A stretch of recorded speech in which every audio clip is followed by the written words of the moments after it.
예수께서 또 말씀하여 이르시되 나는 세상의 빛이니 나를 따르는 자는 어둠에 다니지 아니하고 생명의 빛을 얻으리라. 바리새인들이 이르되 네가 너를 위하여 증언하니 네 증언은 참되지 아니하로다. 내가 나를 위하여 증언하여도 내 증언이 참되니 나는 내가 어디서 오며 어디로 가는 것을 알거니와 너희는 내가 어디서 오며 어디로 가는 것을 알지 못하느니라. 너희는 육체를 따라 판단하나 나는 아무도 판단하지 아니하노라. 만일 내가 판단하여도 내 판단이 참되니 이는 내가 혼자 있는 것이 아니오 나를 보내신 이가 나와 함께 계심이라. 너희 율법에도 두 사람의 증언이 참되다 기록되었으니 내가 나를 위하여 증언하는 자가 되고 나를 보내신 아버지도 나를 위하여 증언하시느니라. 네 아버지가 어디 있느냐? 너희는 나를 알지 못하고 내 아버지도 알지 못하는도다. 나를 알았더라면 내 아버지도 알았으리라. 이 말씀은 성전에서 가르치실 때에 헌금함 앞에서 하셨으나 참는 사람이 없으니 이는 그의 때가 아직 이르지 아니하였음이로라. 예수님은 육신의 몸을 입고 이 땅에 우리 가운데 찾아오신 참 하나님이신 줄 믿습니다. 그 예수님, 우리가 집중적으로 바라보는 그 예수 시리즈로 5주 동안 여정을 이어가고 있습니다. 여러분, 예수님 하나님이십니다. 아멘이시죠? 요한복음은 예수님이 하나님 되심을 어떻게 증언한다고 했죠? I am who I am. 나는 무엇이다. 나는 누구이다. 이 I am의 방식으로 예수님의 하나님 되심을 증언하신다고 했습니다. 그 예수님의 I am who I am 되심의 선언이 요한복음에 7가지가 나오는데 그 중에 하나가 바로 오늘 본문입니다. I am the light of the world. 나는 세상의 빛이다. 12절 보겠습니다. 예수께서 또 말씀하여 이르시되 나는 세상의 빛이니 나를 따르는 자는 어둠에 다니지 아니하고 생명의 빛을 얻으리라. 아멘. 우리 예수님은 세상을 비추시는 빛으로서의 하나님이십니다. 그 빛이 우리 삶 가운데 비춰지면, 그 빛을 바라보면 우리는 어둠에 다니지 않고 방황하는 인생 되지 않는 것입니다. 그리고 결국 생명의 빛을 얻으리라. 영원한 생명으로 나아가리라. 세상을 비추는 빛으로서 예수님을 바라볼 때 우리의 인생 방황하지 않습니다. 결국 영원한 생명을 얻게 됩니다. 할렐루야. 그 예수님, 우리 하나님으로, 나의 주 나의 하나님으로 오늘도 영접하고 의지하고 바라볼 수 있는 저와 여러분 모두가 되길 주님의 이름으로 축복합니다. 그런 차원에서 오늘 말씀이 인생의 방황을 거듭하는 영혼들에게 얼마나 필요한 말씀입니까? 인생을 헤매이고 방황하는 영혼들이 참 많이 있습니다. 뭔가 열심히 사는데, 최선을 다해 사는데 인생이 계속 방황하는 인생인 거예요. 허무한 것입니다. 공허한 것입니다. 이런 인생이 적지 않죠. 왜 그렇습니까? 열심히는 사는데 빛 대신 예수님, 그분을 만나지 못했기 때문이고, 만났더라도 그분을 바라보지 않기 때문이고, 바라보더라도 그 빛의 인도하심을 따라 순종하는 길을 걷지 않기 때문입니다. 여러분, 내 인생, 혹시 방황하는 인생이 있다면, 혹시 내 자녀 방황하는 인생이 있다면 도대체 어느 길로 걸어가야 될지 몰라서 방황하는 인생, 혼란스러워하는 인생이 있다면 오늘 이 빛 대신 예수님, 빛을 비춰주시옵소서. 내 자녀의 삶 가운데 빛을 비춰주시옵소서. 방황하는 영혼 가운데 빛을 비춰주시옵소서. 이렇게 오늘 기도하며 나아갈 수 있는 모두가 되길 바라겠습니다. 믿음으로 빛 대신 주님 바라보며 기도할 때 주님께서 바른 길, 생명의 길로 인도하실 줄 믿습니다. 그런데 빛 대신 예수님 바라보지 않으면 방황합니다. 어둠 속에서 헤매이게 됩니다. 그 대표적인 예가 오늘 본문에 나오는 바리새인들이죠. 자, 이 바리새인들은 계속해서 빛 대신 예수님 증언하셨을 때 인정하지 않습니다. 그러나 그들의 인생은 오늘 본문의 이 말씀을 따르면 제대로 판단할 수 없는 인생, 그게 15절 이하의 말씀이죠. 너희는 육체를 따라 판단하나 나는 아무도 판단하지 아니하노라. 그들의 판단에 대해서 이야기를 하고 있습니다. 너희들의 판단이 잘못됐다. 늘 잘못된 판단을 한다. 그래서 잘못된 길을 걸어간다. 사람에 대해서 잘못된 판단하니 정죄하고, 인생의 길에 대해서 잘못된 판단을 하니 무엇입니까? 믿음으로 살지 않고 율법주의로, 행위대로 자랑하며 산다. 예수님을 하나님이라고 판단하지 못하니 그 예수님을 받아들이지 못하고 생명을 얻지 못한다. 이렇게 말씀합니다. 여러분, 바리새인들은요, 누구보다 열심히 신앙생활을 했습니다. 누구보다 열심히 말씀을 공부했습니다. 정말 열심히 살았던 인생이었는데 어둠 속에서 헤매이고 방황하는 인생 되었습니다. 여러분, 이런 바리새인과 같은 안타까운 인생을 살아가는 영혼들이 있습니다.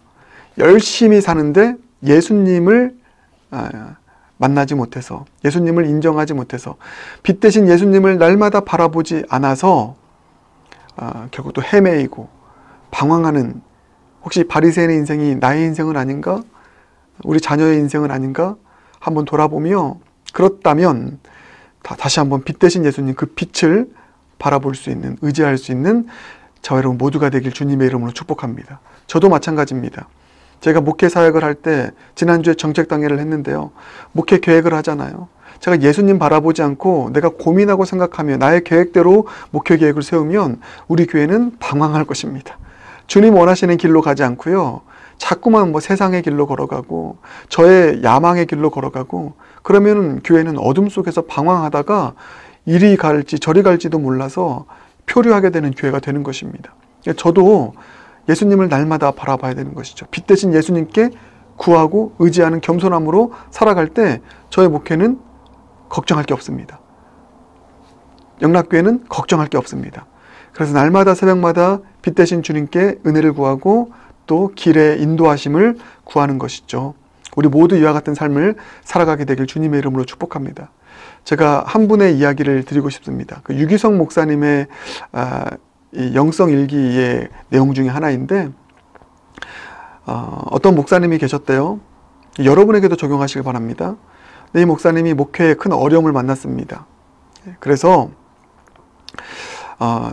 너무나 목회가 어렵고 교회가 힘들어서 이리저리 도움도 구하고 다급한 마음으로 이것저것 찾다가 이 예수 목회자 기도 모임, 예수 영성 집회를 위한 목회자 기도 모임에 참석했다고 합니다. 그때 들었던 말씀이 24시간 예수님만 바라보라, 이런 설교였습니다. 그 설교를 듣고는 이게 와닿지 않더래요. 지금 문제 해결하기 바쁜데 어떻게 24시간 예수님만 바라봅니까? 지금 이런 문제가 쌓여 있는데요. 그러면서 이걸 참 받아들이지 못한 채 오히려 마음 가운데 낙심을 가졌다고 합니다. 그러던 중 어느 날 그 하나님께서 마음에 깊은 환상을 통해서 감동을 주시더라는 것입니다. 어떤 과거의 일을 보여주셨냐면, 필름처럼 예전에 목사님의 그 딸을 시장에서 잃어버렸던 그때를 떠오르게 하시더라는 것입니다. 시장을 같이 갔는데 어린 딸을 잃어버렸습니다. 그래서 이 딸을 찾으려 여기저기 막 돌아다녔는데 못 찾는 것입니다. 그런데 이제 파출소에 가보니 이 딸이 울면서 기다리고 있더라는 것입니다. 그때 목사님이 딸을 혼내면서 이렇게 말했습니다. 아빠가 혹시라도 떨어지게 되면 그 자리에 그대로 있으라 했지, 아빠만 기다리라고 했지, 왜 여기저기 이렇게 헤매면서 다니다가 그렇게 파출소에 갔니? 왜 아빠 말 안 들었어? 그 자리에 있어서 나 바라보면 되잖아. 이렇게 말했던 자신의 말이 떠오르더라는 것입니다. 바로 이 딸의 모습이 나였구나. 길을 잃었을 때 그 자리에서 아빠가 오기를 기다리고 아빠를 구해야 되는데 여기저기 헤매이면서 아빠를 찾으러 가는 그 딸의 모습이 자기의 모습이었다라는 것입니다. 교회가 힘들고 어려울 때 이 사람도 찾아가고 저 프로그램도 찾아가 보고 또 여러 방법들을 찾아갔던 그런 자신에게 주님께서 꼭 하시는 말씀, 왜 도울림 없는 인생을 의지하고 세상을 의지하니, 세상적인 방법을 의지하니, 그 자리에 가만히 서서 나를 더 바라보고 나의 도움을 구하고 내 손을 붙잡으면 내가 가서 지혜를 줄 것이고 함께 할 것인데 왜 나는 외면하고 다른 것을 의지하니? 그것을 깨닫게 하시더라는 것입니다. 그러면서 이분이 그렇게 고백하더라는 것입니다. 맞습니다, 주님. 24시간 주님만 바라보는 것, 그것이 정답인 줄 믿습니다. 이렇게 고백하더라는 것입니다. 그리고는 예수님을 바라볼 때, 문제가 생겼을 때 예수님을 의지할 때 주님께서 감당할 수 있는 힘을 주시고 은혜 주셔서 문제를 뛰어넘게 하는 그런 목회를 하게 되었다. 이런 고백. 여러분, 이것이 우리 모두의 이야기 아니겠습니까? 어려움이 생겼을 때, 문제가 생겼을 때 우리가 헤매이는 이유는 빛 대신 예수님을 가장 먼저 찾고 그분께 모든 것을 걸고 그분을 의지해야 되는데 자꾸만 다른 것을 의지하는 것입니다. 예수님을 바라보는 것이 아니라, 빛 대신 예수님을 바라보는 것이 아니라 어둠 속에 있는 또 어떤 것을 계속 의지하는 것입니다. 사랑하는 여러분, 오늘 말씀을 통해서 우리 가운데 주시는 이 귀한 메시지를, 보석 같은 메시지를 꼭 마음에 품길 바라겠습니다. 어둠 속에 헤매고 있습니까? 문제 가운데 어려움에 빠졌습니까? 해결할 수 있는 방법이 없습니까? 아니요, 방법이 있습니다. 도울림 없는 그런 세상적인 것을 의지하지 않고 바로 빛 대신 예수님, 그분을 바라보고 그분을 부르짖고 그분을 구하고 그분께 지혜를 구하며 나아갈 때 주님께서 우리의 삶, 어둠 속에 빠져나와 바른 길로 갈 수 있도록 반드시 인도하실 줄 믿습니다. 그 주님 바라보며 어둠 속에서 헤매이지 않고 진리 가운데, 빛 가운데 정도로, 생명으로 나아가는 저와 여러분 모두가 되길 주님의 이름으로 축복합니다. 기도하겠습니다.